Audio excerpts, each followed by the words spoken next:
Bonjour à tous. Dans cet épisode, nous avons décidé d'explorer le thème de la mobilité internationale. Pourquoi choisir de partir en mobilité ?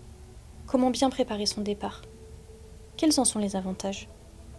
Pour répondre à ces questions, nous avons rencontré Aurélie Leflemme, référente mobilité au Bureau des Relations Internationales. Elle nous expliquera comment les apprenants sont accompagnés dans la construction de leur projet de mobilité et mettra en lumière les nombreux bénéfices de ces expériences uniques.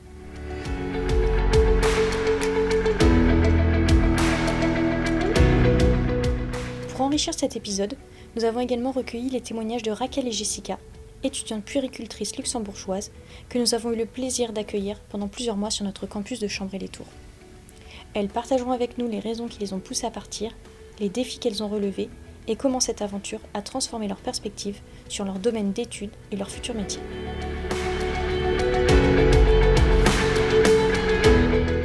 Je m'appelle Aurélie Leflemme, je suis salariée à la Croix-Rouge Compétences Centre-Val de Loire et parmi mes missions, je suis la coordinatrice du Bureau des Relations Internationales. Le Bureau des Relations Internationales a pour objectif de permettre aux apprenants, qu'ils soient étudiants ou apprentis, de pouvoir réaliser des stages ou éventuellement des formations à l'étranger. Il a aussi pour but de permettre la même chose pour les salariés de l'établissement. Et puis, il accueille et donc coordonne l'accueil des étudiants étrangers qui souhaiteraient venir pour un stage ou un semestre dans l'Institut. Ma mission, ça va être à la fois de faciliter les mobilités pour tout le monde au niveau administratif, de créer des partenariats avec d'autres universités ou d'autres lieux de stage. Alors je ne fais pas ça toute seule, j'ai aussi avec moi plusieurs formateurs dans les différentes formations. Et donc j'essaye d'animer aussi toutes ces choses-là pour tous. On commence en les informant dès les journées portes ouvertes, s'ils viennent nous questionner à ce moment-là. Après, on leur présente les possibilités en fonction de chaque formation. Et puis, je réponds à leurs questions concernant tant les possibilités administratives, les types de mobilité, les problématiques financières aussi. Voilà, et puis je peux en suivre certains aussi, les préparer au départ, mais pas sur un point de vue administratif, mais pédagogique, plutôt qu'est-ce que c'est de partir à l'étranger, en quoi ça joue, le choc culturel, etc. Qu'est-ce qui va être pareil, différent. L'idée, en fait, c'est de les préparer pour que tout se passe bien le moment venu. Il y a des dispositifs, puisqu'on sait très bien que les étudiants n'ont pas forcément beaucoup d'argent et que c'est vraiment un frein pour eux s'ils ne peuvent pas financer leur voyage et donc leur mobilité. Donc il peut y avoir, en fonction des destinations et des durées de stage et des formations, il peut y avoir des financements qui sont différents. On a des étudiants qui partent dans le cadre d'Erasmus, donc c'est un financement de l'Union européenne à partir du moment où c'est un stage dans l'enseignement supérieur et qui dure 9 semaines ou plus. On a aussi, donc ça c'est uniquement pour l'Union européenne. Après on en a qui vont partir aussi dans le monde entier. Il y en a prochainement qui vont partir au Cambodge, au Vietnam, à Madagascar, au Sénégal. En Amérique latine, ça pourrait exister aussi. Dans ce cadre-là, ils ont une bourse qui s'appelle Mobicentre et qui est une bourse financée par la région Centre-Val de Loire. Donc, qui est aussi un apport intéressant pour eux. Et puis, pour certains étudiants qui peuvent partir pour une mobilité d'études, alors semestre, on en a quelques-uns, mais on a eu l'année dernière notamment 11 étudiants qui sont partis chez les ASS, donc les assistants de service social en Autriche, pour ce qu'on appelle un BIP. Donc c'est en fait un programme hybride avec des cours au départ en visio, puis une semaine en Autriche. Et là, c'était aussi un financement pour toute la semaine par Erasmus. Et on en a eu d'autres avec l'OFAGE, qui est l'organisme franco-allemand pour la jeunesse, qui avait pareil financé la venue des Allemands en France et le départ des Français en Allemagne ensuite. Donc voilà, il peut y avoir plusieurs financements. Et puis, il peut y avoir pas de financement aussi pour, par exemple, les DROM communs. puisque c'est un... différent, Ouais. Selon les territoires où on veut aller, Ouais. les pays. Ouais, donc c'est pas toujours simple, et donc les étudiants peuvent aussi s'y perdre un petit peu, donc c'est pour ça qu'il ne faut pas qu'ils hésitent à venir me questionner ou questionner les formateurs pour avoir plus d'informations sur cet élément clé.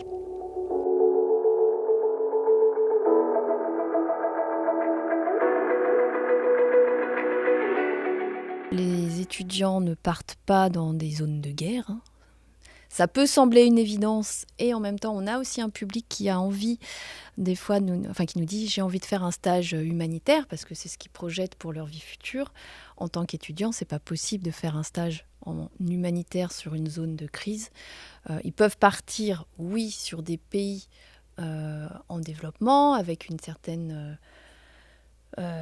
précarité économique, mais ils ne partiront pas dans des zones de conflit ou des zones vraiment très compliquées et instables politiquement ou sanitairement parlant.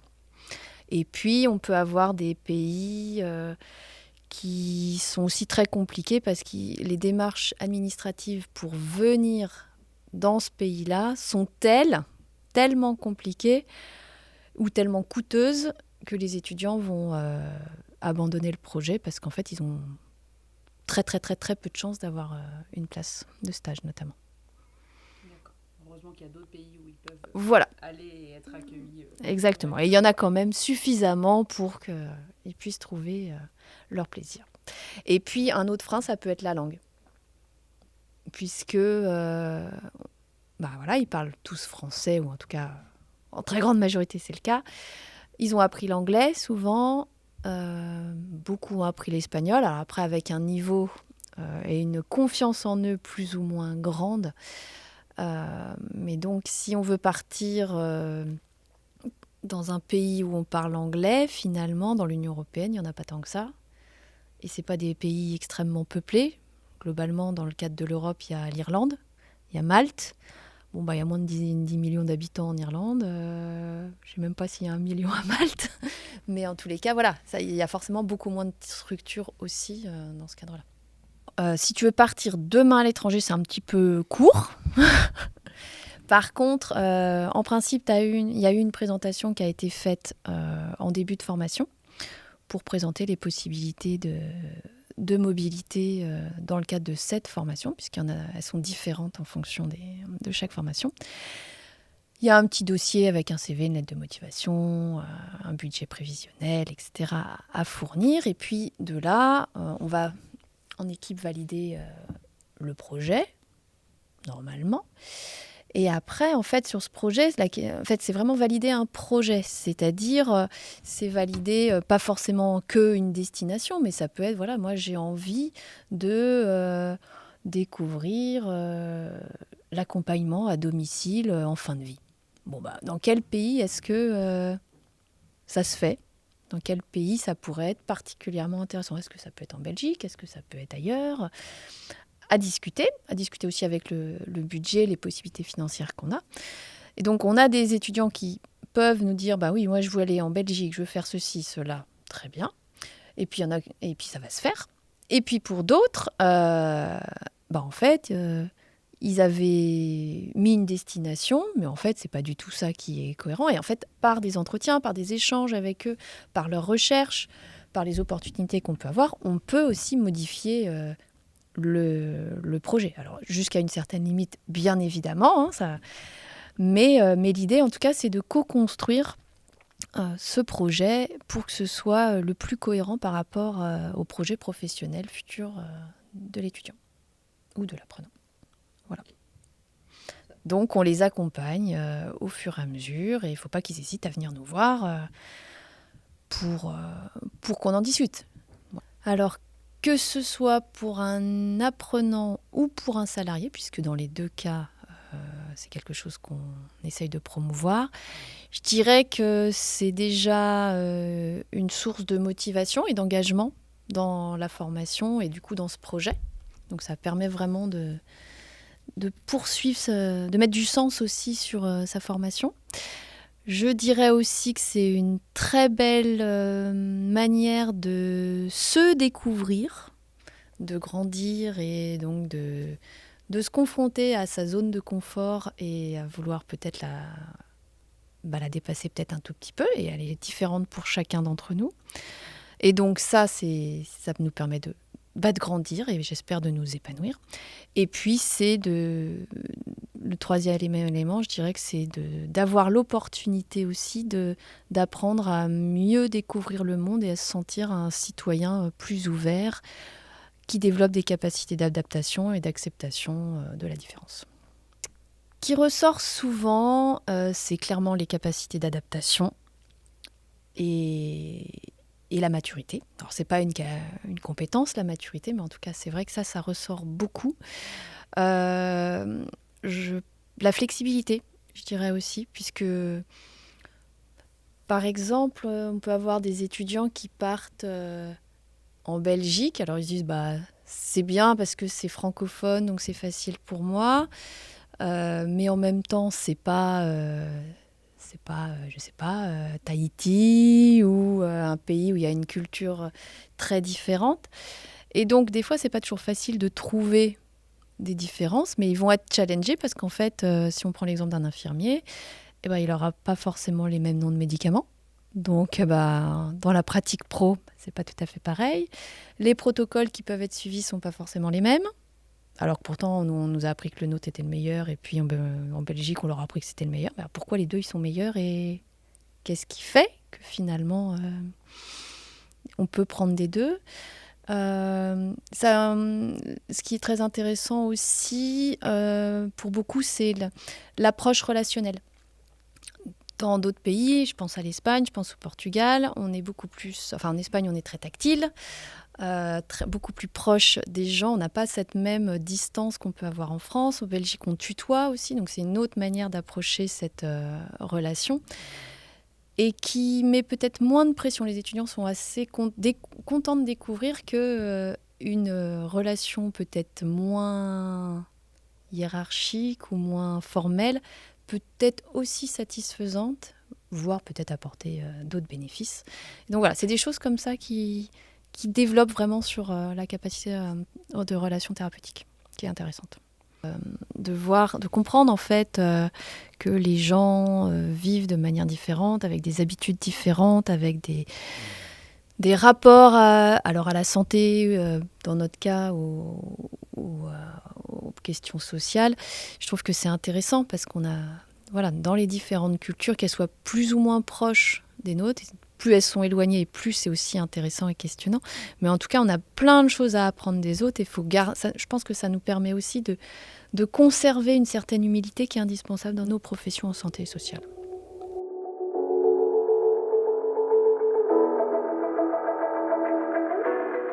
Moi, je m'appelle Raquel, j'ai 24 ans.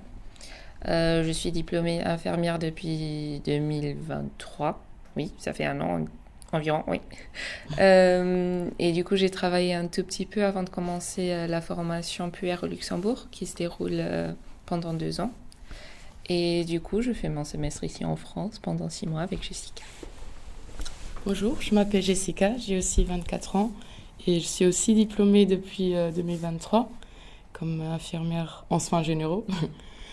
Avant de commencer la spécialisation, j'ai travaillé en soins à domicile chez les adultes.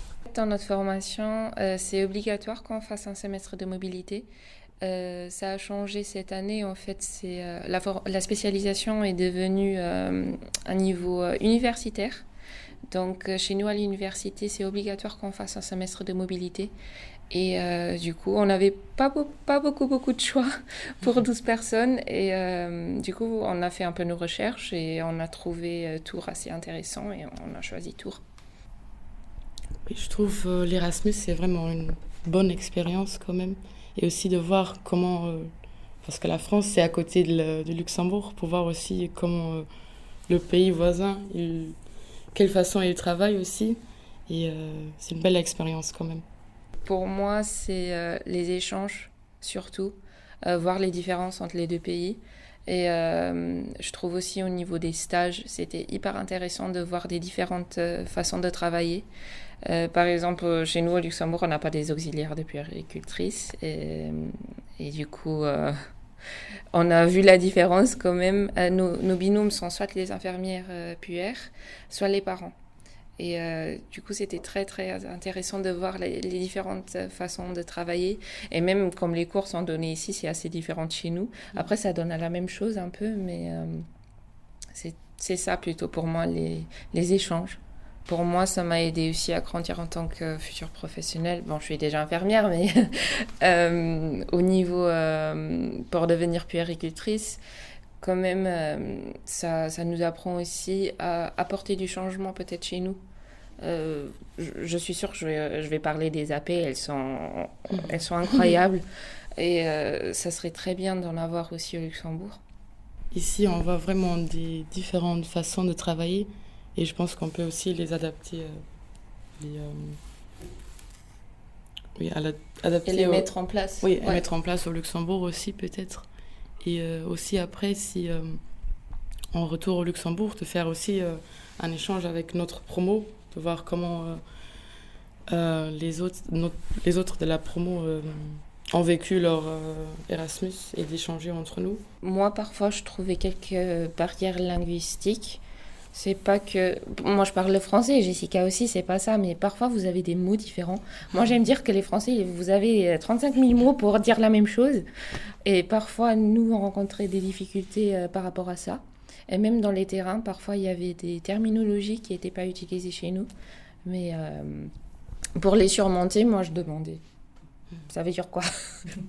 Parfois, ça paraît un peu bête, mais moi, je demandais ça. Après, je viens d'un autre pays, c'est normal qu'on n'a pas tout le vocabulaire. Mais pour moi, c'était plutôt ça, les barrières linguistiques. Oui, pour moi aussi, la barrière linguistique. En plus, nous, au Luxembourg, on parle 5 langues et le français, c'est pas notre langue maternelle. Alors, c'est un peu difficile parfois de parler au quotidien tout le temps le français et pas de parler... le luxembourgeois. Faites-le, c'est une expérience incroyable. Vous avez rencontré beaucoup de gens. Vous allez voir des différentes manières de vivre, des façons de vivre, et ça va vous enrichir à un niveau professionnel, mais aussi personnel. Vous allez vous connaître mieux en habitant seul, en apprenant à gérer votre vie seule, et c'est très très bien. Vous êtes bienvenue au Luxembourg. Oui, comme Raquel dit, c'est vraiment une belle expérience personnelle, mais aussi professionnelle, et on apprend tous les jours.